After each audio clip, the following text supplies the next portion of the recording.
Bonjour et bienvenue dans cette vidéo où on va aborder 12 habitudes qui entravent la progression professionnelle des femmes. On va voir ici quelques exemples posés et surtout des conseils pratiques pour les surmonter. Cette présentation est issue du livre de Sally Engelsen, qui est citée par Forbes comme l'une des plus grandes expertes mondiales en matière de leadership des femmes.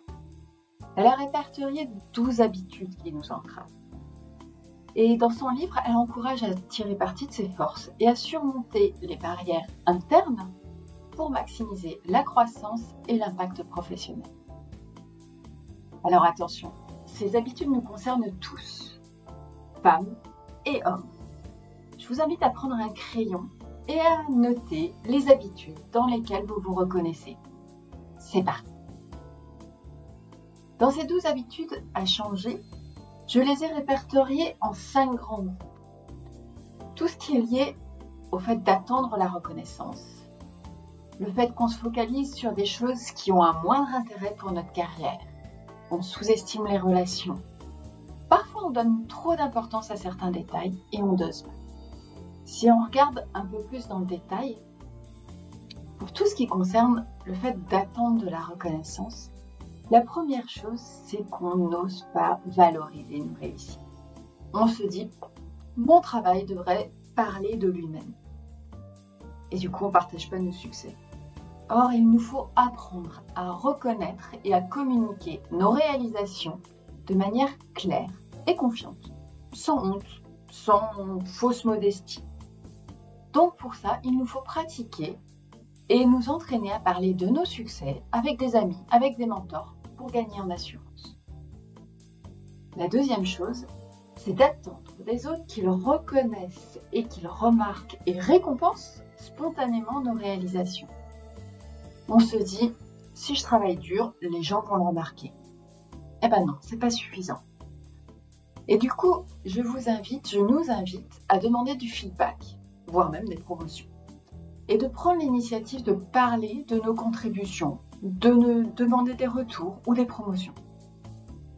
On peut prendre et préparer des exemples concrets de nos réalisations pour les discussions avec nos hiérarchies.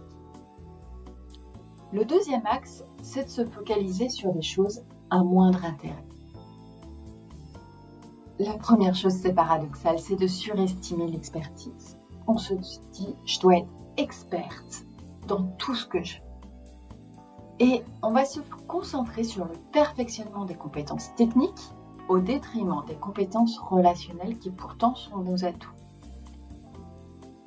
Là, le conseil, c'est de développer des compétences relationnelles, des compétences en leadership et en gestion des relations. Donc, bien entendu, de participer à des formations en leadership ou à trouver des opportunités pour diriger des projets. L'axe suivant concerne notre focus. On a tendance à prioriser notre travail quotidien par rapport à notre carrière. On se dit que notre travail, notre tâche est plus importante que cette planification. Et là, je nous invite à prendre du recul pour planifier, orienter notre carrière en fonction de nos objectifs à long terme.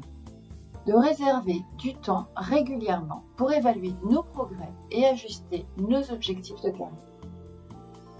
Attention aussi à la troisième chose, c'est de tomber dans le piège de la perfection. On se dit que tout doit être parfait avant de terminer et on va surconsommer du temps sur des détails mineurs. Là, je nous invite à nous dire on peut être excellent sans être parfait pour avancer de manière plus efficace. Et pour ça, je vous invite à poser des limites de temps pour des tâches et à accepter que tout ne soit pas là. Le troisième grand axe, c'est de sous-estimer les relations. Et il y a 3 composantes, 3 habitudes dans cette partie. La première, c'est de construire plutôt que de tirer parti de nos relations. Parce qu'on ne veut pas paraître opportuniste. Et du coup, on va sous-utiliser notre réseau et c'est dommage. Là, je vous invite à utiliser au contraire votre réseau pour obtenir des opportunités de carrière, du soutien professionnel Et je vous invite à vous engager dans des conversations où vous pouvez partager et recevoir des conseils de carrière. La deuxième habitude sur les relations, c'est de ne pas se faire des alliés dès le départ. On se dit, je dois prouver ma valeur avant de demander de l'aide. Et du coup, on travaille en s'isolant, sans soutien. Je nous invite vraiment, et c'est un conseil, d'identifier et d'impliquer des alliés dès le début pour renforcer notre position. C'est-à-dire qu'en prenant un poste, en prenant une nouvelle responsabilité, en entrant dans une nouvelle organisation, il s'agit d'identifier et de rechercher les mentors et les sponsors dès notre arrivée.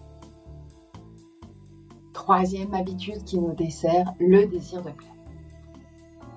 La petite voix derrière, c'est « je dois plaire à tout le monde pour réussir ». Eh bien non, on n'est pas obligé de dire oui à toutes les demandes, même à celles qui ne servent pas nos objectifs. Au contraire, il faut qu'on apprenne à dire non à juste titre et à établir des limites claires. Pour ça, je vous invite à prioriser vos propres objectifs et d'être sélectif dans vos engagements. Quatrième grand axe, le fait de se focaliser sur des détails. On va ruminer.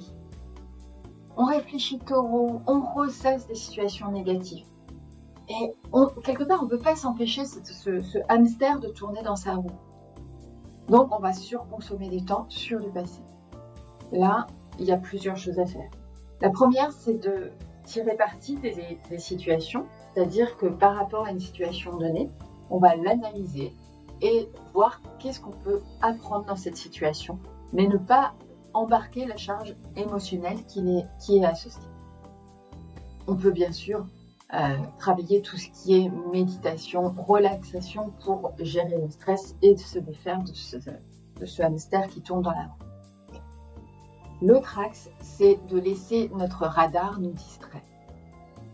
On a tendance à vouloir tout contrôler et on se disperse, on perd de vue nos objectifs principaux.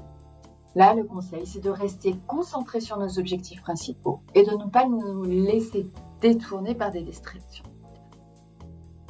Concrètement, il s'agit de créer des listes de priorités et de les suivre strictement. Le dernier axe, c'est le fait de mal doser.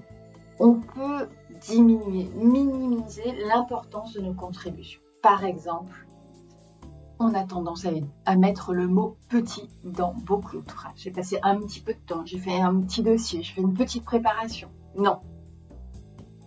Soyez conscient de la valeur de votre travail et exprimez-le de manière appropriée. Et du coup, entraînez-vous à parler de vos réalisations, de vos efforts, sans les minimiser. Et enfin, dernière chose, exagérer. On en fait trop en se disant « Oh là là, je dois tout faire moi-même ». Et bien du coup, on va surconsommer du temps, on prend en charge des tâches excessives et on néglige la délégation. Là, bien entendu, il s'agit de se concentrer sur les tâches qui ont le plus d'impact pour nous et de déléguer le reste. Donc, on peut le faire aussi à travers une liste et bien entendu à s'entraîner, à déléguer, à faire grandir les personnes autour de nous en leur confiant des tâches de plus en plus importantes. Et tout ça, c'est des choses qui vont nous permettre de passer d'une sous-performance à plus d'efficacité et d'épanouissement. Alors, qu'est-ce que vous avez noté? Comment vous allez passer maintenant à l'action et sur quelle habitude allez-vous porter votre attention en priorité? Si vous avez envie d'aller plus loin, si vous voulez prendre votre place et transformer les pépins en pépites, je serais ravie de répondre à vos questions. Et en tout cas, si vous avez besoin d'aide pour dépasser certaines habitudes, je serais ravie de vous aider. Certains schémas récurrents peuvent être traités en coaching génératif, d'autres ont des racines plus profondes et pourront nécessiter une séance de soins énergétiques. Parlons-en dans tous les cas. Je vous aide à prendre votre place en transformant les pépins en pépites grâce au coaching énergétique. À l'heure actuelle, les personnes qui ont témoigné sur Google me laissent des avis avec une évaluation de 5 sur 5. Et je les en remercie, j'ai été ravie de les aider et je serai ravie de contribuer à votre rayonnement. On se retrouve sur les informations que vous avez sous les yeux ou sur les réseaux sociaux. En tout cas, Merci de liker, d'enregistrer cette publication et de la partager à des personnes à qui ça pourra être utile. Et bien entendu, je serai ravie de lire vos commentaires et ce sur quoi vous voulez le plus progresser. À bientôt!